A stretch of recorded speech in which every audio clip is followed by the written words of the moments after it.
Hey y'all, I'm Reese, and welcome to Making Meaning.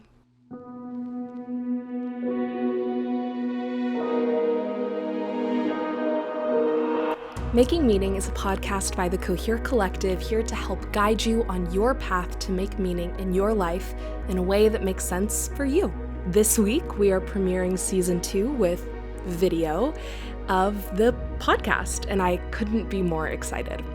To kind of mirror the content of Season 1, the first episode of the podcast was just me just sitting down with a microphone talking about some of my experiences. So for the first episode of Season 2, I am interviewed by the lovely Sophie Alford. Sophie is a friend of the podcast and past guest, and she asks me about some childhood memories and experiences and just fun questions that really open up the gate into a little bit more about me as the host of Making Meaning, and I think this is a really fun way to kickstart the season. So, without further ado, here is the first episode of Season 2. Let's all take a deep breath.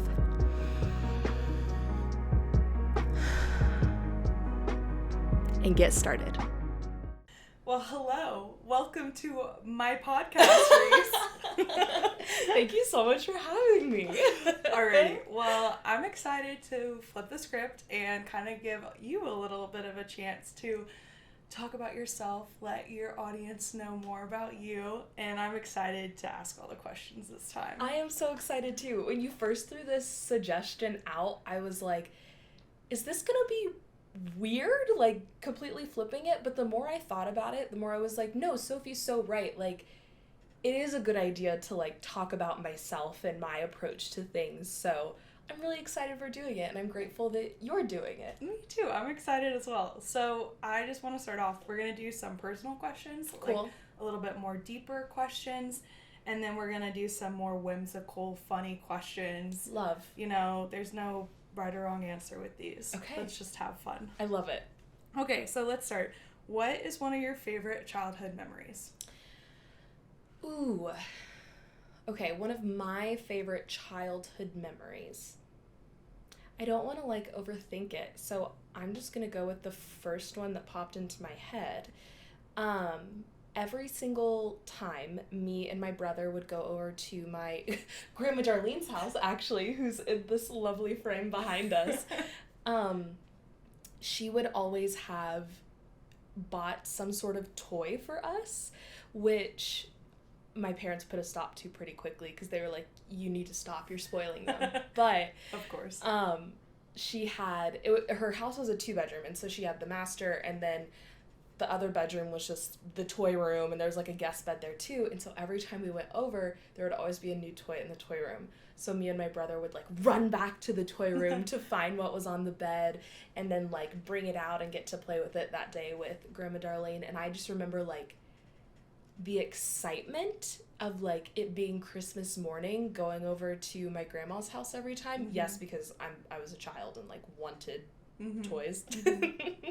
But also I think part of it was, like, even once, like, the toys stopped and we got older and all the things, I feel like it was still very much this, like, she always made her home a place where we could be really carefree, and she always wanted to encourage us to, like, have fun. Like, it was just always a place for joy.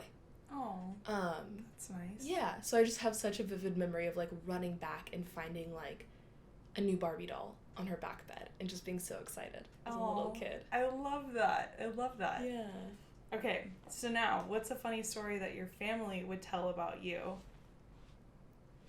My family tells. I feel like this is a very telling question. It's true. There's definitely some that I'm like, that my parents tell that I'm like, oh my god, you cannot tell anybody that question. Like, please stop telling that story. You know, okay, this is actually the one, because I think this is pretty funny too. I'm excited. It's like my dad's favorite story about me.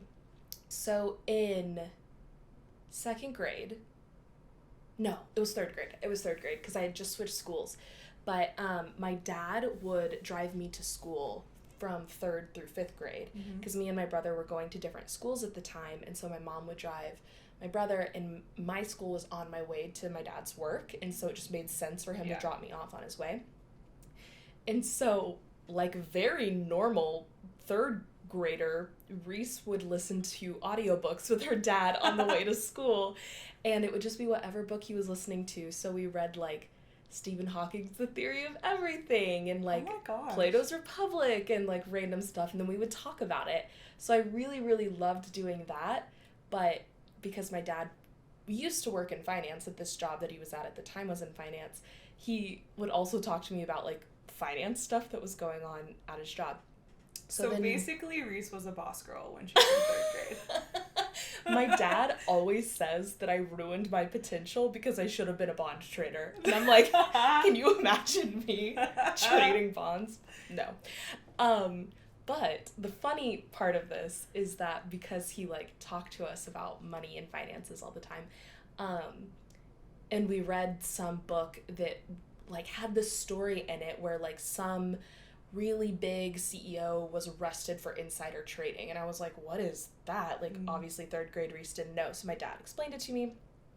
Well, like a week later in school, we were talking about crime and justice in 3rd grade, I guess, which is like weird to think about. I don't even know what unit we were in. And they were having us all like raise our hands and say what are different laws like that you break. And of course kids are like murder, stealing, lying. And I raised my hand and said insider trading. And my teacher was like, yes. Yeah, I guess so. I guess that is a crime. And I guess I was talking to my parents about my day, and they were like, you're kidding. That's what you said? And I was like, yeah, that was the only crime that I could think of that no one had said yet. Oh my gosh. I love that, Reese. That's such a Reese story, too. Okay, so next question. Tell me about the 3 most influential people in your life and how they have impacted you. Okay. Question. Okay. Do I split mom and dad up, or do I put mom and dad as one? Nope, gotta split them. Okay, then I have to do my mom and my dad. But maybe I'll give you a bonus answer. Okay, okay, cool. Who it would have been. Just because I'm like, I genuinely am so close with both of my parents, and they both have taught me such different things. I'm like different and similar things, but there's no way I could answer this question without including both of them. I would say my dad is one of the most influential people because more than anybody, he is the person who has always instilled in me the confidence that you can do whatever you set your mind to, and that has been encouraged and awarded and applauded in my family.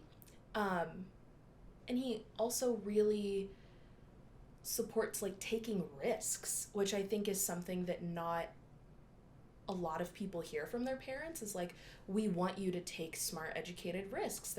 I think most parents are like, no, like, we want you to be safe and be provided for. But he's always been like, no, like, life's too short. Don't live small. Which has really informed a lot of the way I live my life. Do you have any examples of that?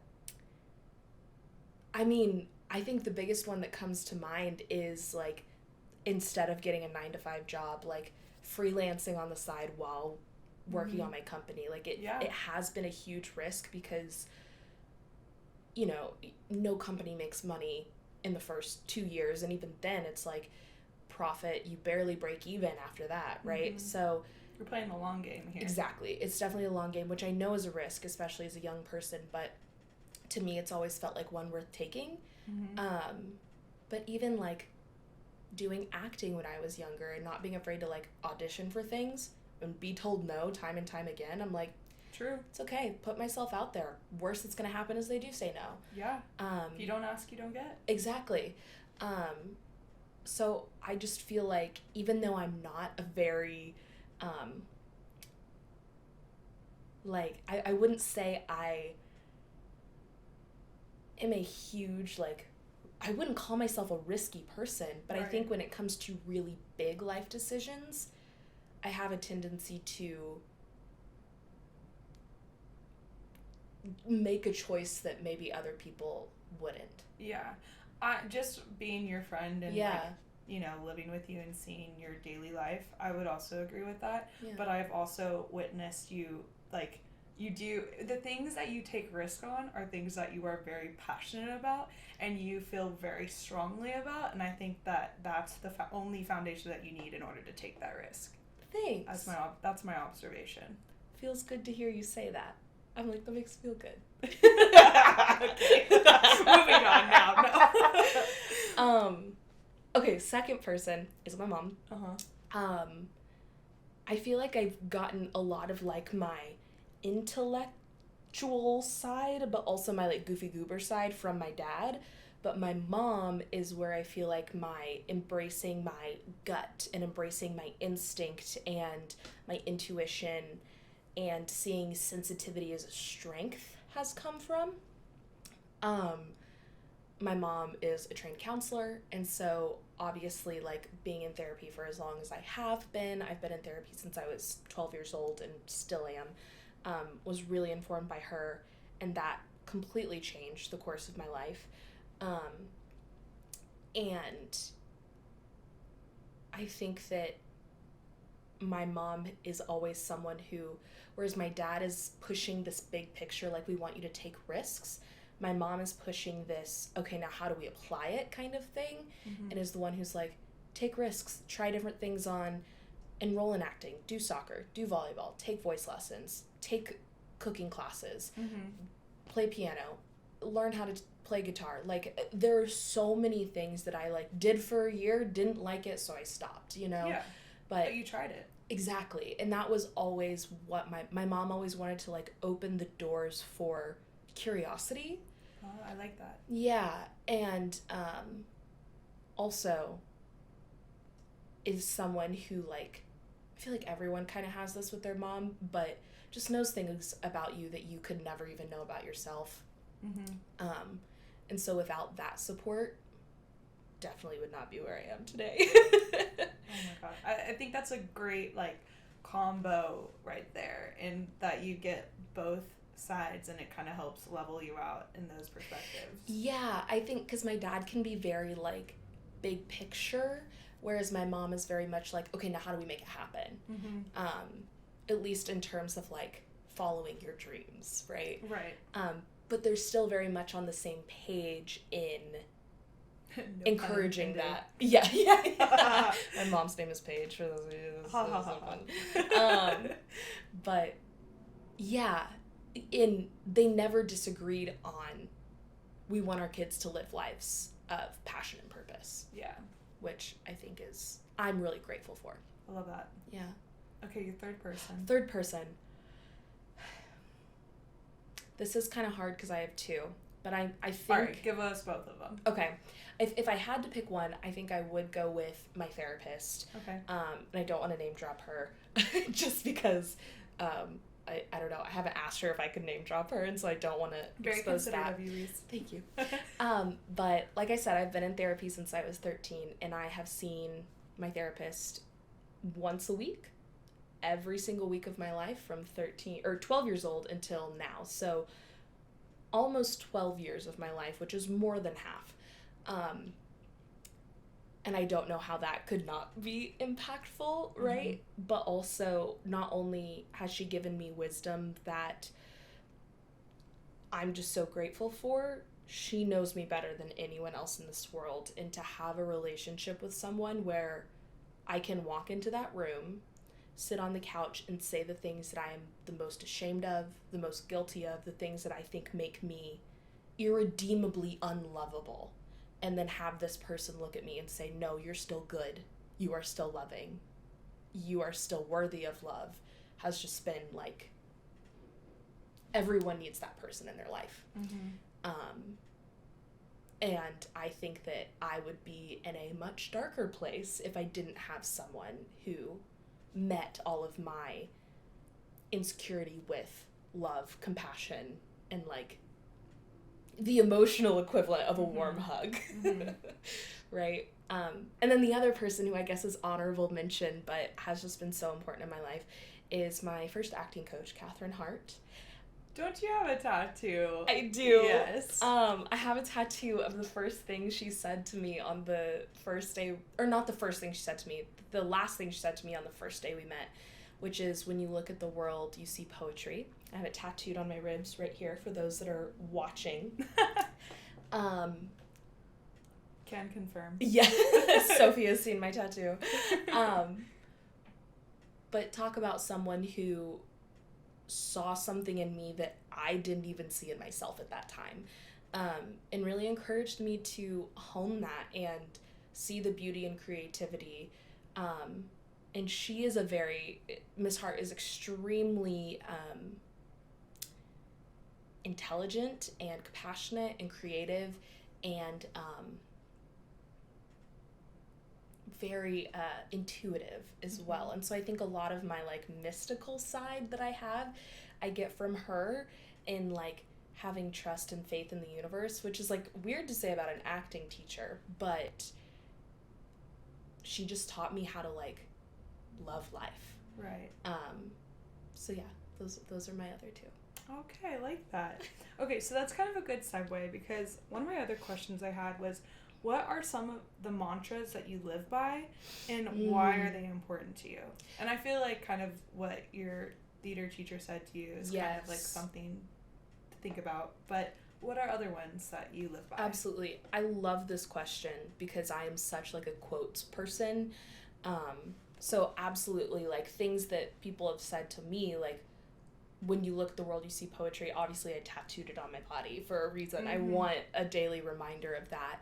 Funny, because you texted us a poem last night that you love. So true. I did text y'all a poem last night because I'm that friend. We love it though. But other quotes, there's one,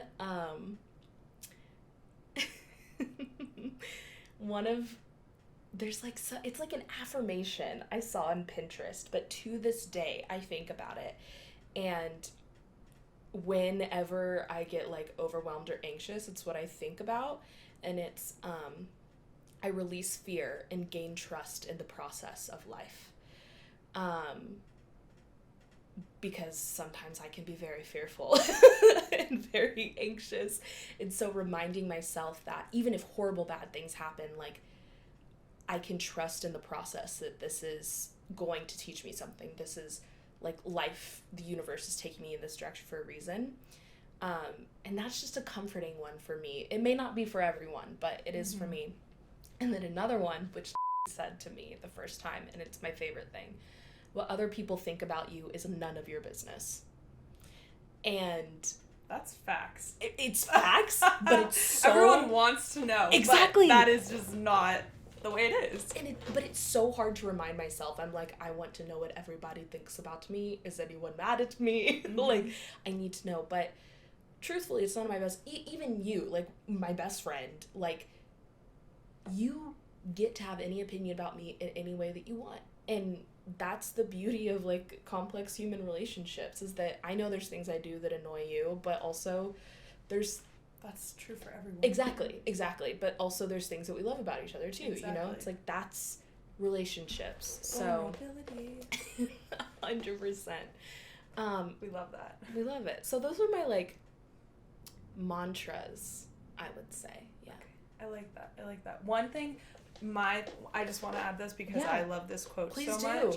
But when I was starting high school, my aunt gave me a card, and I opened it, and it had my aunt. Kano? Mm-hmm. Okay. Mm-hmm. I can bleep out her name if you'd like me to. Oh, it's fine. Okay.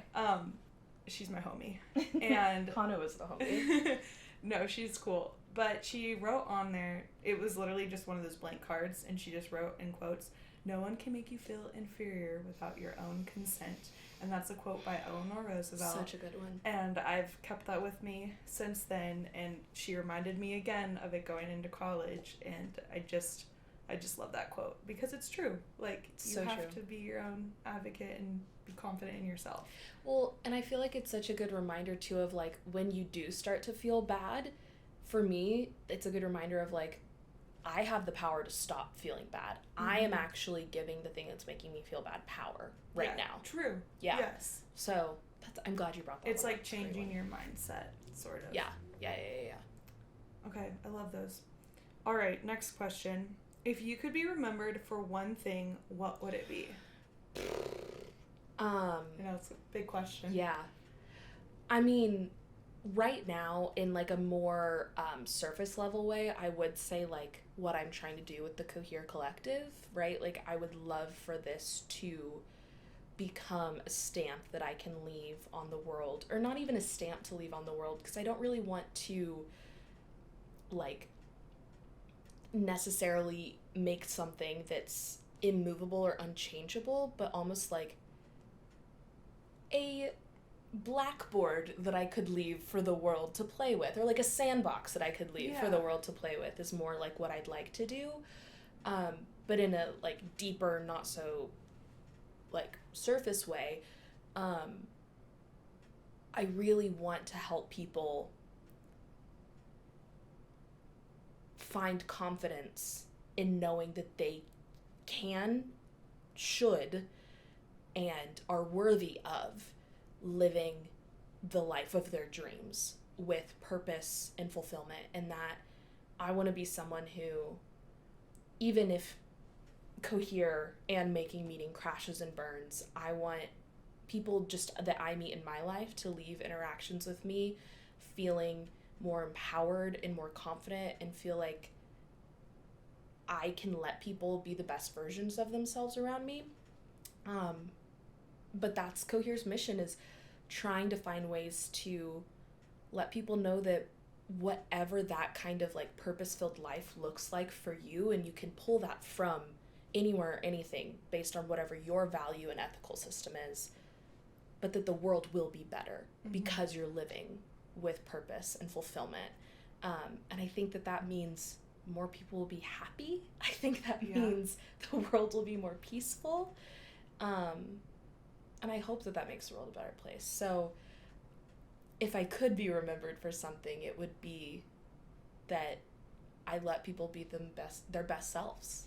Yeah. Yeah, well, you're already doing that, so keep it up. Stop. Keep it up. Goodness, that's really... If I think about that too much, I'm gonna cry, so I have to laugh about it. Shut it down. Okay, well, I kind of feel like you may have answered this question already, but I still want to ask it in case you have things to add on to it. So where do you hope to be in 10 years from now? Yes. It definitely does piggyback off of what I just said, but I think there is a bit more in the sense that, like, obviously I would love this company that's currently just me to grow into, like, a full team of people that are making content and educational resources for people to, wherever they are on their Making Meaning journey, further that, right? If you're at the very beginning and you've never thought about what a purpose-driven life looks like, that's okay, we have something for you. Or if you've been like on a spiritual journey for years and then you're stumbling into Cohere, it's like, great, let's help take you one step deeper. So I would love for it to really become a fully fleshed out system professionally, and it to be Cohere to be something that maybe I help like guide, and obviously I set the mission statement for, but I don't want to be the only person like behind the reins. Yeah. I want it to be created by and cultivated by the community that believes in it too. Yeah, a collective like group of people. Exactly, and that's why we're the Cohere Collective, 100%. Yes. So I'm like, in 10 years, I would like to see it just be a successful version of that, running on its own, hopefully not having to freelance anymore. And I think I would like to be like in wherever I want to live for the rest of my life at that point. Since I'm still pretty young, I'm thinking a lot about like traveling and moving and living in different places right now. But I think in 10 years, like, finding some things that provide a little bit of stability would probably be good too. And obviously being close to my parents at that point.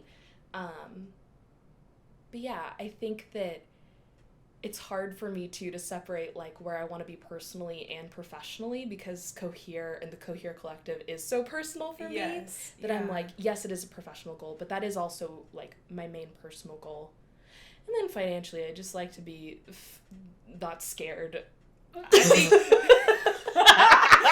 You know what I mean? Third grade Reese is looking at you right now and being like, where are your bonds? Yeah. We need to start trading, ma'am. No. You're right. I'm like, I have a few. I have a few. Oh my gosh. Well, But I yeah. have no doubt that you'll be there. Oh, thank you. You're just a train that keeps on moving. Thank you. That's good. Okay, so now we're getting into the fun questions. I love fun questions. I just like to ask this one question because I feel like it gives insight about a person. Yeah, I love that. So, what does your morning routine look like? Whew. It changes a little every day. Mm-hmm. But I do think that there's a couple things in it that stay consistent. But one thing that I'm really doing right now is like not trying to force myself into doing something that doesn't feel good, but also knowing that you kind of have to push yourself into doing things that you know is good for you, that you know are good for you too. And like the balance between those two things. And my morning and night routines are definitely like reflective of trying to strike that balance. So right now, the thing that I am really like not pushing myself to do is waking up at the same time, which is crazy, but I'm lucky enough to be able to set my own schedule, and sleep is something I'm really going after. But when I Sleep is important. Very important. So when I do wake up, I always journal before I get out of bed. I jot down, if I had any wacky dreams or like ideas in the night. I always have a journal by my bed. And so I'll do just like random thoughts, and then I always write down 3 things that I'm grateful for. Just because, science proves that helps you have a better perspective and outlook of the day, right? Yeah. And I really do feel better after doing that. And then the next kind of piece of the routine is, how am I feeling? Do I want to go make a tea before I start my day? Do I need to go to the bathroom? Do I want to do my like skincare and brush my teeth, or do I want to do a little bit of yoga? And all of those things will be done at some point, but it's kind of like, okay, what order feels the best today?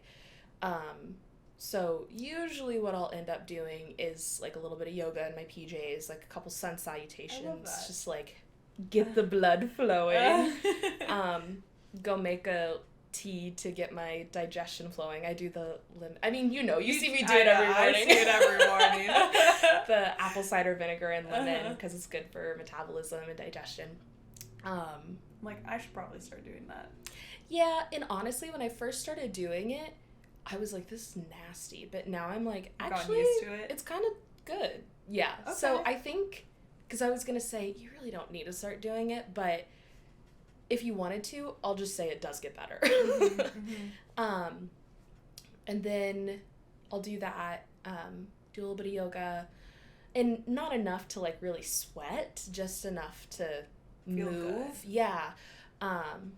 And then I do my bathroom routine. I'm very big on skincare, as you know as well. And it's become a really big part of like my self-care practice too, is like, oh, this is 20 minutes in the morning that I don't feel guilty about taking to just pamper and take care of myself. Yeah. Look at you. Your skin's glowing. Oh, thank you. But yeah. I go to you for all my skincare questions. And I love it. It's like, besides like philosophy and making meaning, I'm like skincare. I'm like, I always want to talk about it. A Cohere skincare line or something? Sophie, if we did, we would have to collaborate on the SPF. Because the SPF. One thing about Sophie Alford, she is always wearing sunscreen, which everyone should be. Yes. If you're not wearing sunscreen right now, go put on sunscreen. Protect the skin. Also, my grandpa was a dermatologist, so there you go. He kind of, told me to do it. Science. Since I was little. Science. It's important. No big deal. Okay, one thing I thought of when you said that you do like your gratuity. Gratitude. Gratuity. Yes. One thing about that is I used to not do that, and I started at nighttime and in the morning whenever whatever jewelry I'm putting on or taking off, doesn't matter how many bangles I'm wearing or earrings or whatever, I have to say one thing that I'm grateful for. I love that. And I feel like it's made a big difference. And it's something that I look forward to at nighttime, because sometimes you have those bad days and it's something that brings you back to ground, and you're like, you know, I'm doing okay. Like, I've got a lot of things that I'm grateful for. Even if today was kind of a shit show, I have a heart that's beating, lungs that are breathing, a roof over my head, food on the like, there is always something that you can look at that you're grateful for. Or even, like, if you're not feeling super confident, like, say something that you love about yourself. I love my freckles on my nose, or something little like that. I feel like it makes a difference, so I love 100%. That you do that every morning. I also like that you tie it to jewelry, because that's something that a lot of people, but most women more specifically, of course men wear jewelry too, but a lot of people, that's a huge part of their routine, and normally you just do it without thinking, or you're just thinking about your jewelry, but it's like, it's not taking any more time out of your day, it's not costing you anything to just, with each piece you put on, a little gratitude, a little self-love. That's wonderful.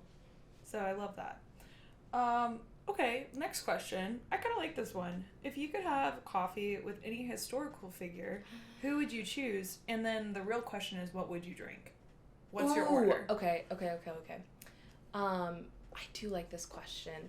They can be alive or dead? Yeah, that's fine. Okay, so... Or even, like, I'm going to say a book character, too, if you really want it. Oh, gosh. Okay, so part of me is, like, if it's a book character, I'm going to bring... like, my fictional crush to life and get married and, like, right? Like, obviously.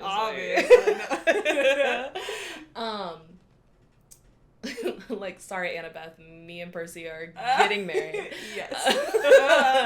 No, I could never do that. In Atlantis. Yeah, no, I could never do that to Percy Beth, but tangent.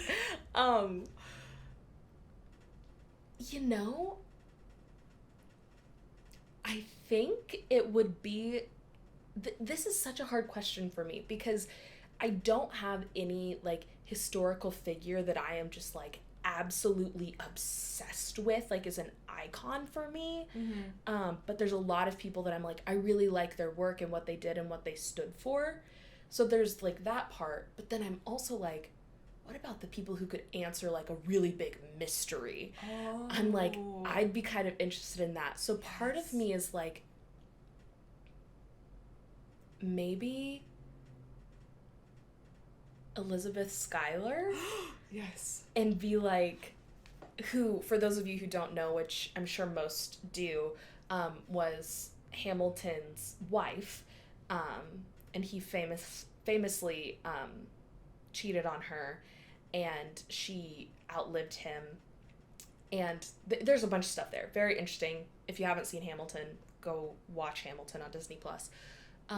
But I think I would want to ask her, like, one, all of the work she did for women was amazing, right? And I would love to talk with her about that. And kids, didn't she start an orphanage? Yes. One of the, I think it's the first orphanage in either New York or America or something like that. Which is amazing. Her and her older sister Angelica started the, I think it's the convention at Seneca Falls is what it was called, which was one of the very first feminist conventions for women's suffrage. And also, she was publicly shamed for being cheated on, like, during this time when women did not have power or control at all. Also, why would you shame her? Like, that just doesn't make sense. But that's a side conversation. We love the patriarchy. But, yes. So I think I would want to ask her, like, what was that like? How did that feel? What kept you going? What kept you going? Yeah, like, I would want to know. Clearly she didn't hide from, you know, because she did all those other things. It's right. Like, well, in the orphanage that she opened, she named it after... No one can make you feel inferior without your own consent. And she opened it in Hamilton's name, even though she has all of this difficulty. So I think that's one of those things that I'm like, I think she's a good intersection of answering a mystery and also... being, like, a figure that I really do look up to. The other one that always comes to mind, which this is, like, really sad and kind of morbid, but is, like, for unsolved murder cases, Like, Oh, I would gosh. love to, like, ask someone, like, who murdered you? That way we can, like, lock them up. Who did it? Which is scary, but I'm like... Oh, man. If I had the power to bring someone back to life, like, if I really did, I feel like that would be a good use of that power, right? Yeah. I don't know. What I would drink, though... Oh, yes. Would 100% depend on the person, because I would want to impress them with my order. Oh, so what would you order with this Miss Skylar? I'd probably do something like a lavender latte. What if she doesn't like lavender? Gosh, I gotta throw the lavender away. I gotta do matcha. Fact check. Yeah. I'm gonna intensely research their coffee or tea order before I bring them back. Yes. No, I think my go-to coffee order, if there is something lavender on the menu, I am going to do lavender, and that feels very Eliza to me. But if it was like some president of past, like, I might do a black coffee just to like match the vibes, you know? Yeah. Just to match the vibes. Or just see what they order first and then you follow suit. Try their coffee order. You know what? That's a much better answer. Whoever I bring back, I'm trying their coffee order. I like that, actually. That's okay. That's a good one. Cool. I'll Thanks. accept. Okay, give me one random fact right now off the top of your head. Oh shoot. Any fact? Any fact. Random. Oh gosh. Okay, I'm drinking green tea right now. I think this is true, but green tea actually has much more caffeine in it than coffee does. I'm fact checking that right now. Please fact check me. But I'm pretty sure that's true. And most people drink green tea because they're like, oh, it's less caffeine in the afternoon. But I think it actually gives you more caffeine. Okay, well, this one says coffee contains significantly more caffeine than green tea. But see, I heard that too, though. Maybe it's an old wives' myth or something. 1 8-ounce cup of green tea typically contains 30 to 50 milligrams of caffeine, whereas coffee contains around 80 to 100 milligrams of caffeine per 8-ounce cup. Well, you know what? But, this is just what Google says, so I could be not reading the accurate thing. You let us know, listeners. Yeah, Get in the comments. Which has more caffeine? We are not caffeine scientists. Actually, I'll share a fact that I know for a fact is true, and it's about caffeine. Okay. One Kyle Hall taught me this, but it's that caffeine actually does not make you feel more awake. It simply blocks your tiredness receptors. Yes. I actually learned that too. So. Yeah.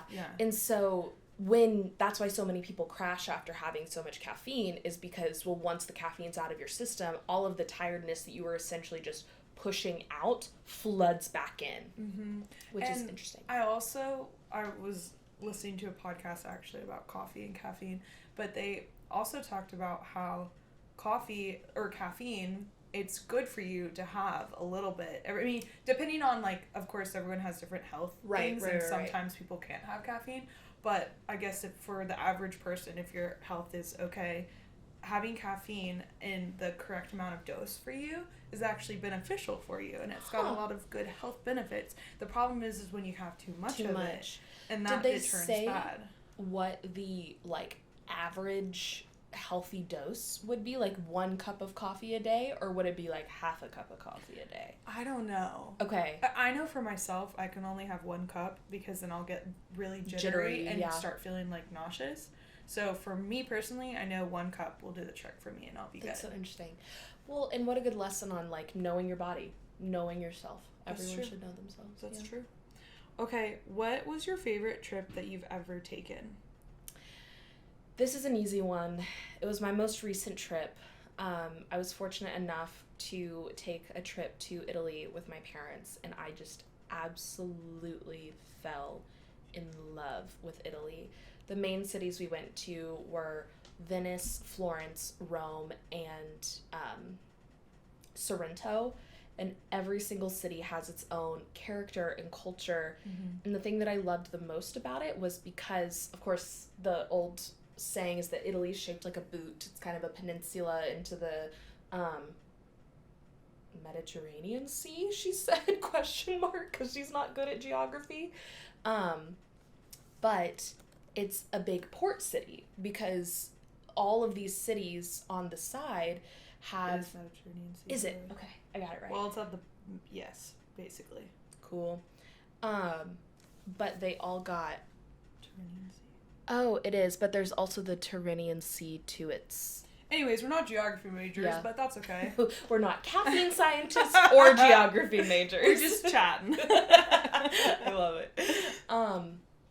But the thing that I loved the most about learning about Italy's history was that because every single city was a major port, that so many different cultures, religions, languages went in and out of the city, that it truly is a melting pot of so many different things. And you see a lot of like Arabic and Asian and other Eastern like influenced architecture and food that you wouldn't think of when you think of Italy, but it's like, oh, that is there.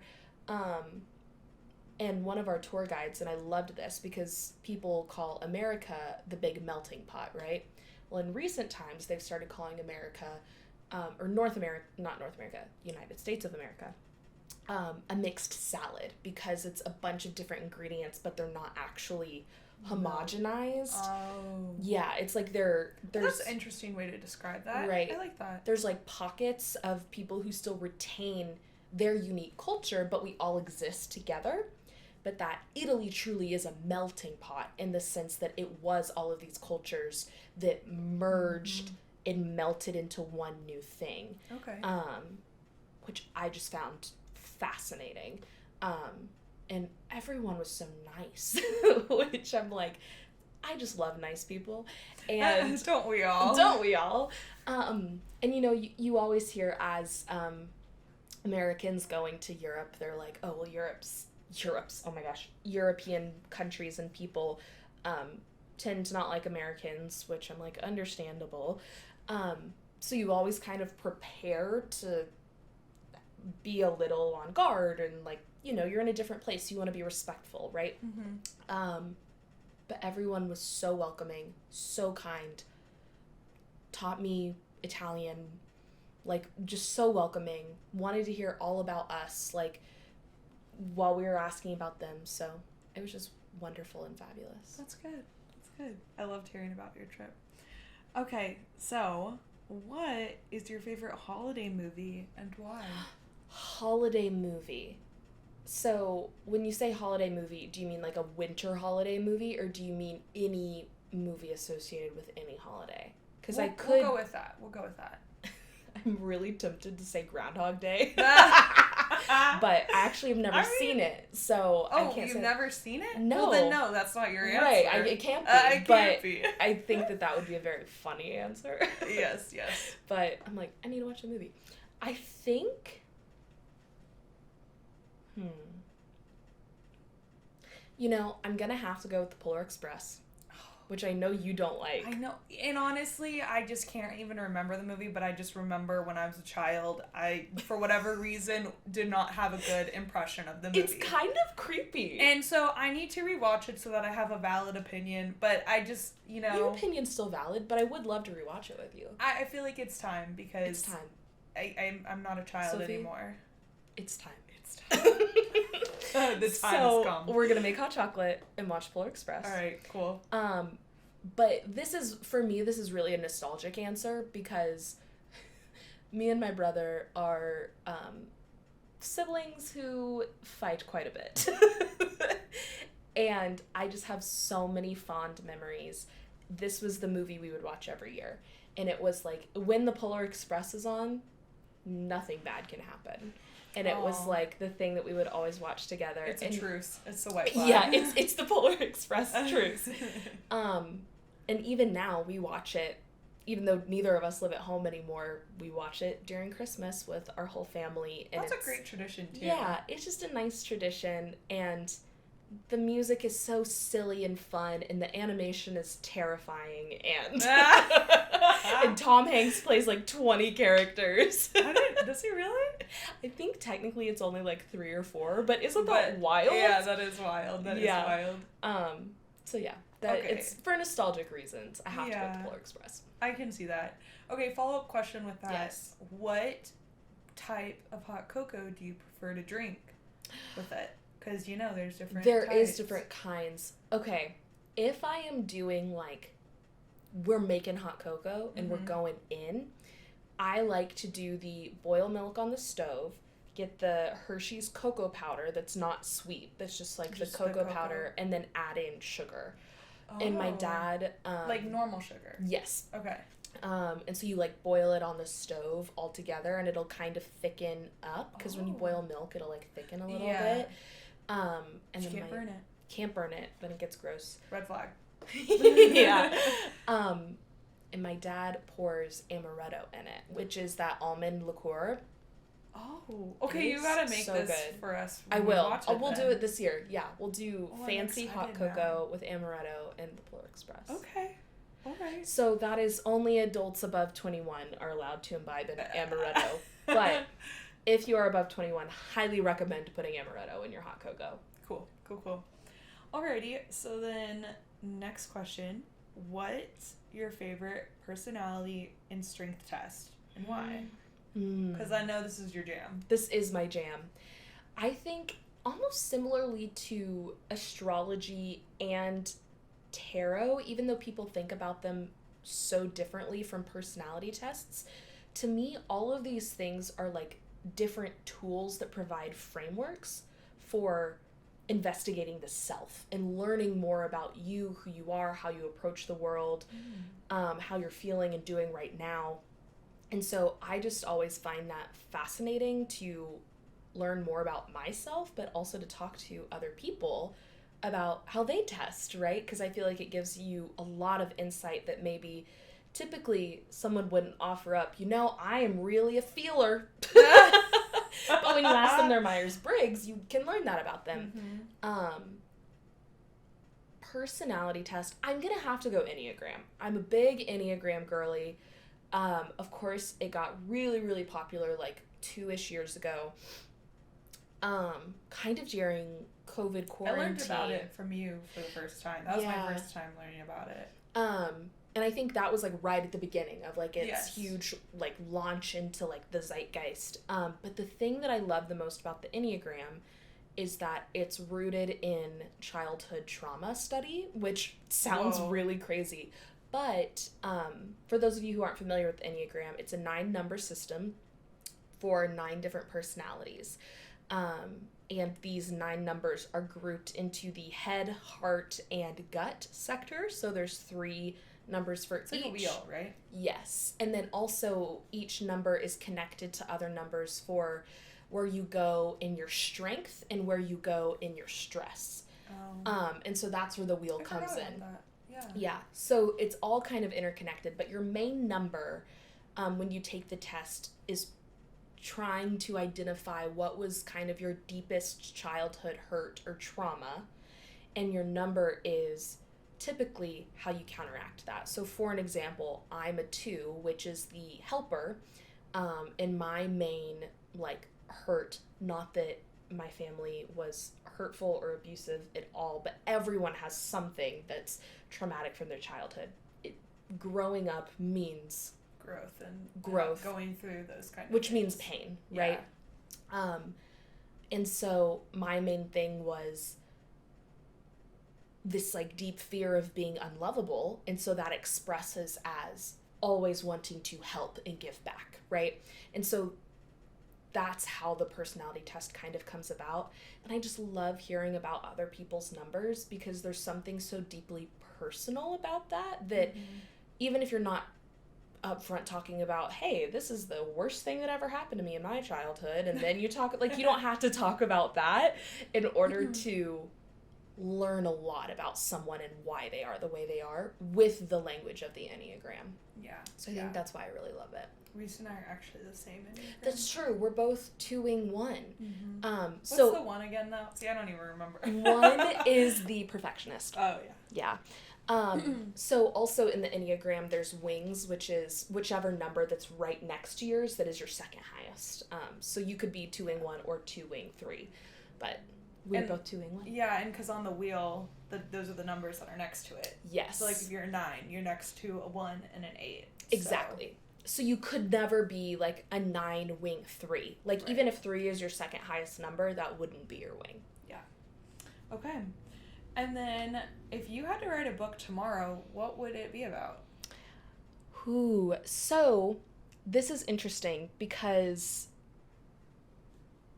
my thesis that I wrote for my master's degree, I do want to expand into a book, and I'm hoping to make my future research about expanding that book. However, I feel like that's a cop-out answer because I am kind of, like, in the process of writing it. Because, like, I have the thesis, which is the rough outline, so I'm like, it's in process. Mm-hmm. If I was going to start a new book tomorrow, I think I would want to do a collection of poems. Okay. Just because I have, like, probably hundreds of poems sitting on my laptop that are just, like, there, that I don't know if I would ever do anything with it. You should. But if I'm you like, have them, why not? Right?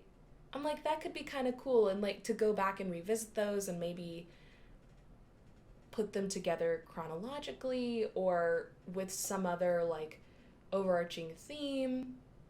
I don't know. I think there's something cool in there that I could maybe play around with. I like it. Okay. And now, what's your favorite color, and what does that say about you? Now, you know that this is gonna be weird. Because, yeah. So, my favorite color weird. is gray. Which, anytime I tell people that, they're like, there's no way that's your favorite color. And I'm like... You are one of the few people I've ever heard say that, I will say. It's kind of strange, but there is just something about gray that is comforting to me. I love wearing gray. Like, I actually own a lot of gray clothes, which is kind of strange. But you also have some colorful clothes, too. I do love wearing color. But I think also for, like, a more philosophical reason, I really like what it represents because I've spent so much of my life dealing in the black and white and trying to categorize things into an easily understandable system. But that ignores complexity and nuance and isn't fair to the people around me, to the experiences that I have. I just don't think that's being a very gracious friend or family member when I approach the world that way. I don't think it makes me the best version of myself. And so the more that I surround myself with gray tones, I think what it says about me is that I'm really trying hard to be someone that honors the nuance and complexity of life. Oh, I didn't even know that. I love that. Thanks. That's really, I mean, you just took that to another level, man. Okay. All right. So our last silly question is, what animal do you feel connected with and why? Okay. I gotta go owl. Owls have long been my faves. You know how every kid has, like, an animal phase and they wear one animal exclusively? Mine was owls. And it 100%, now that I'm thinking about it, was because of Annabeth in the Percy Jackson books. Of course. Obviously, that's where that came from. But I think now reflecting on it, I really love that they're, like, a bird that also isn't very bird-like. Yes. Like, when I think of an owl, I don't really, like... You don't associate them with birds, right? No. Bird, I think, like, crow or a pigeon or something. Like a blue jay or something. Yeah, like, yes, I understand what you mean. Yeah. And so I'm like, that's kind of interesting that, like, yes, they're a bird, but, like, they don't feel like a bird. And, like me, being misunderstood. Just kidding. Get out. I'm kidding. That was a joke. But I also think that owls represent stoicism and, like, intellectualism, which I think I just have always found fascinating. Like, there's a reason why I went to school longer than I needed to. And I'm a very logical person as well. But I think also there's something about thinking of an animal as a logical being instead of just an instinctual being that's really cool to me. Because that's us too, right? Like, we are the marriage of logic and instinct. Human beings are. So, Yeah, I feel connected to owls kind of because of that, but also they're funny little dudes who can spin their head around and their noise is really silly. And if you draw one with a cartoon, you can put glasses on them, and that's real cute. Sounds like you have experience with that. Cool.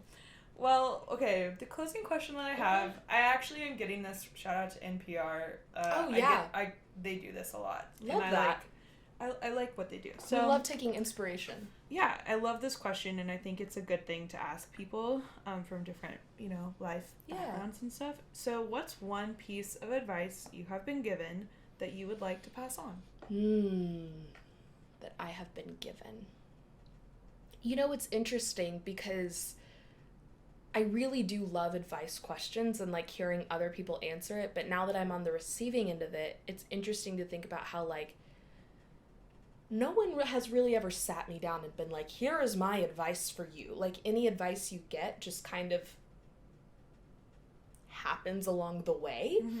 And is like even talking about my parents earlier, I feel like any advice I got from them was kind of over the length of them like repeatedly showing me and telling me different things that all like added up to a piece of advice.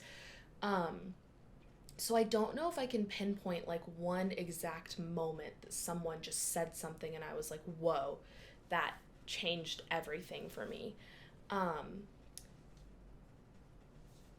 It can be something simple too. Yeah. You know what is actually coming to mind, and I don't know if this perfectly fits the question, so tell me if you don't accept my answer. I could think of something else too. But another one of my great role models who would be on the list if it was like a list of 5 or 10 people who greatly influenced me from the earlier question. Yes. His name is Del Shores. He makes wonderful media. You should absolutely check out his movie, Southern Baptist Sissies. It's wonderful.